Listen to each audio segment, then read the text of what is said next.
सत्संगत जी, प्यार से कहना धन्यवाद जी।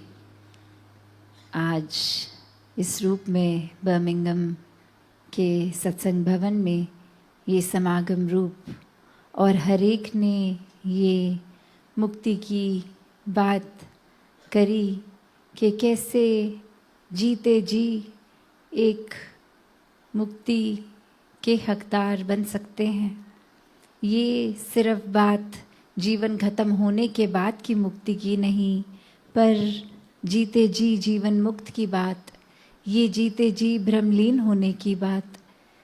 तो कैसे संसार में जहाँ जन्म तो हुआ और ये जीवन मिला है, तो ये सामाजिक, ये सोशल, ये रिस्पॉन्सिबिलिटीज़ निभाते हुए घर परिवार की और जीवन के हिसाब से वो जो भी पड़ाव हो, वो चाहे स्टूडेंट लाइफ हो, वो फिर कामकाज हो, ये निभाते हुए कैसे उसमें भी इस परमात्मा को जब शामिल कर लिया जाता है तो वो फिर सिर्फ normal day to day activities नहीं रह जाती, वो हर काम फिर भक्ति बन जाता है।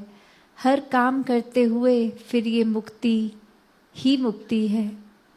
वो बंधनों में फंसने वाली बात नहीं, वो कोई ऐसे कंडीशंस के साथ नहीं, एक उलझनों में और कॉम्प्लिकेटेड जीवन को जीने के बात नहीं।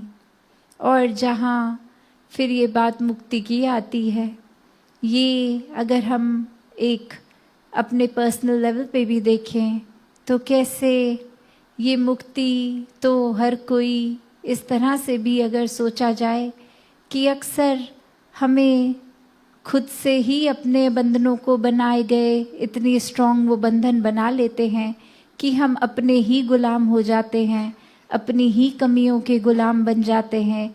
एक हम इतने हैबिचुअल हो जाते हैं कि वही काम हर दिन उस तरह से ही करना, अगर उस तरह से ना हो तो एक परेशानी का एहसास होना कि ये कंफर्ट जोन से बाहर जा रही है चीज़, आज का दिन कुछ ठीक नहीं लग रहा। तो कैसे खुद ही अपनी चीज़ें बना के खुद ही उसमें उलझ रहे हैं, खुद ही फिर अपने लिए कैसे जो चीज़ें स्मूथ भी थी उनको भी बंधनों का रूप दे दिया है। जहाँ एक अपने लिए आसान रास्ता चुन सकते थे, खुद ही अपने लिए ये कठिनाई बना ली।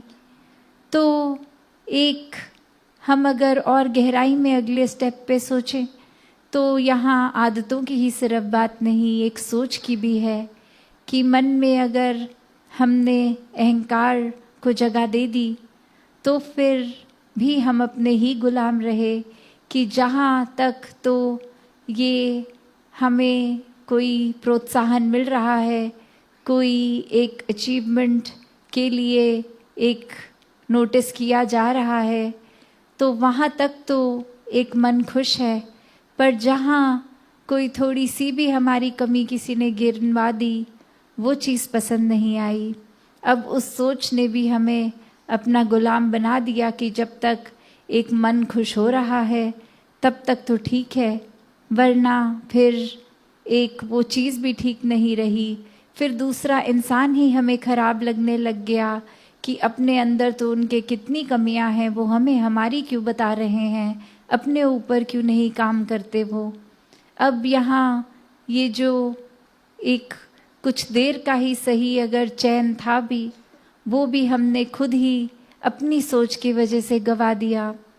ये जो बार बार पीस विद इन, ये सुकून की बात हो रही है, ये वही भाव कि अपना सुकून हर कोई अपने साथ अपने भीतर लेके चल रहा है। ये कोई बाहरली अवस्था नहीं है, ये अंदर से बाहर की यात्रा, जहाँ एक बाहर फिर अगर किसी के मन में सुकून है, बाहर तो फिर कुछ भी हो जाए, एक अंदर का ठहराव वैसा ही रहेगा, ये स्थिरता मन की बनी रहेगी।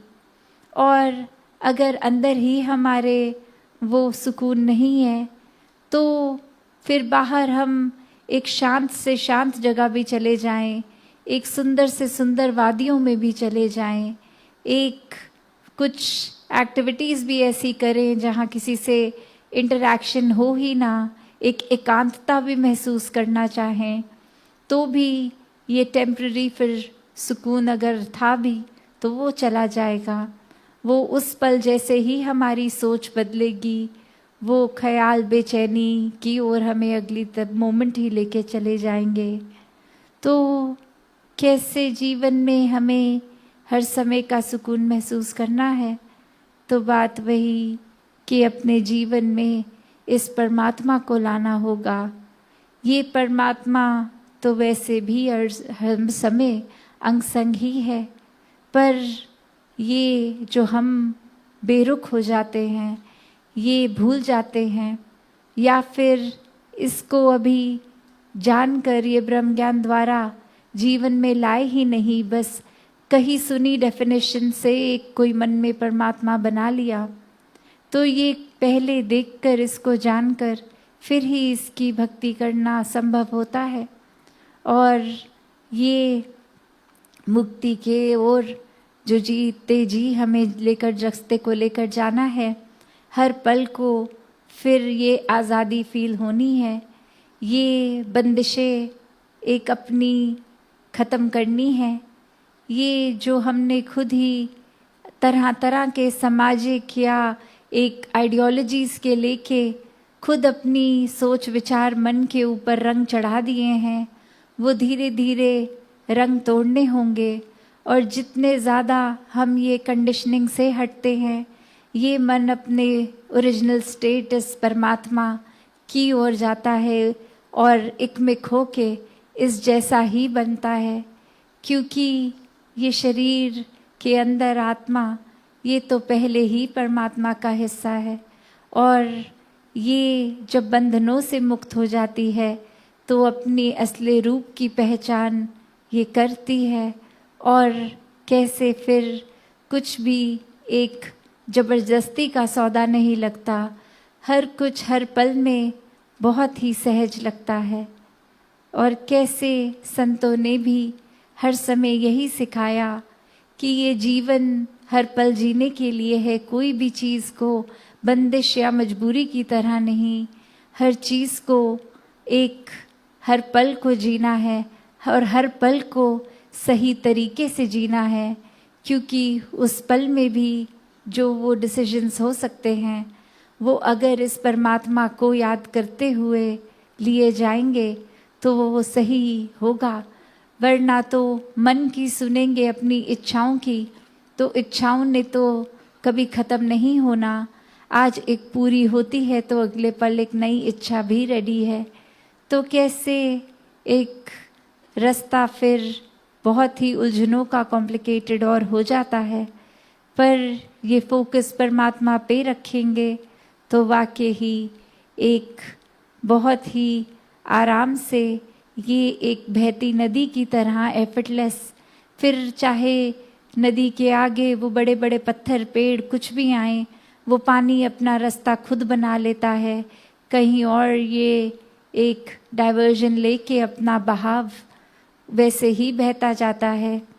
और ये पानी फिर किसी को ब्लेम भी नहीं करता कि हम तो बहना चाह रहे थे पर आगे इतना बड़ा ब्लॉकेज आ गया, कैसे जाएं। नहीं, ये एक ऑल्टरनेट रूट निकाल के चले ही जाता है, पानी बहता जाता है। क्योंकि वो तड़प कि इस नदी को बहकर अब इस पानी को सागर में मिलना है। तो वही भाव कि जब मन हर समय इस परमात्मा की लगन में अगर है, तो फिर कुछ भी जीवन में हो, ये मन भटकता नहीं, मन में वहम भुलेखे नहीं आते। नहीं तो एक इंसान तो कभी किसी दूसरी इंसान की सिर्फ कही सुनी बात पे ही बिना फैक्ट चेक किए उसको मान लेता है कि किसी ने किसी के बारे में अगर ये बोल दिया जाए कि वो इंसान आपके बारे में कुछ बुरा कह रहा है, तो मन उस बात को यकीन करके अब भाव उस इंसान के लिए ही खराब कर लेता है। और चाहे उस इंसान ने इन द फर्स्ट प्लेस बोला भी हो कुछ गलत की नहीं, हो सकता है ये कोई अपने मन से ही बात बना रहा है कि एक मनों में दरारें आए, ये फूट पैदा हो। तो जीवन हर कोई इस तरह ही जिए जहाँ इस निराकार, इस परमात्मा का एहसास हो। और अगर हम मिशन की ओर भी देखें तो जहाँ ये जीवन राजमाता जी का हो, या उससे पहले भी इतिहास में देखें कि हर किसी ने यही सिखाया कि इस निराकार से ज़्यादा बड़ी कोई प्रायोरिटी नहीं है जीवन में। हर कोई चीज़ सहज बन जाती है जब मन ठीक जगह जुड़ा हो। एक फिर कोई चीज़ का होना ना होना बिल्कुल तंग नहीं करता। फिर यही भाव मन में होते हैं, कुछ है तो इसका सदुपयोग किया जाए, और कुछ नहीं है तो ये हमारे भले के लिए नहीं होगा, इसलिए नहीं है। तो वो कंटेंटमेंट की बात वो कभी इस तरह नहीं कहते थे कि अपने जीवन को रोक लो, स्टैग्नेटेड कर लो, आगे बढ़ने के लिए कोई सपने ना देखो, पर वो सपना पूरा ना हो तो मन को बुझाओ नहीं। तो अपने जीवन को जहाँ हर कोई आगे बढ़ाता रहे, अपने एक थॉट्स को पॉजिटिव रख के, ये नेगेटिविटी अगर मन में आए भी तो उसको हटा दिया जाए उस समय ही, एक उसके अंदर ड्वेल ना करते रहें। तो हर कोई ये पॉजिटिविटी की ओर रहे तो ही ये मन सुकून में रहेगा, और आनंद, ये ब्लिस की अवस्था इस निराकार से एक में खो के, और तभी ये फोकस बार बार कि एक सत्संग में आए तो मन को भी सत्संग में रखें। एक सेवा कर रहे हों तो पीछे कोई ऐसा भाव ना हो कि किसी को दिखाना है सेवा कुछ करके, या फिर जब सिमरन भी कर रहे हों तो एक मन का नाता इस परमात्मा से एक उस तरह जोड़ा जाए जो कोई इच्छाओं के वजह से नहीं, कोई प्राप्ति के वजह से नहीं, एक अनकंडीशनल लव की वजह से इस परमात्मा के साथ जुड़ा जाए। तो दासी की घड़ी पे नज़र और समय साथ नहीं, दातार हर एक पे कृपा करे कि हर कोई भक्ति करता जाए। सात संगत जी, धन्यवाद जी।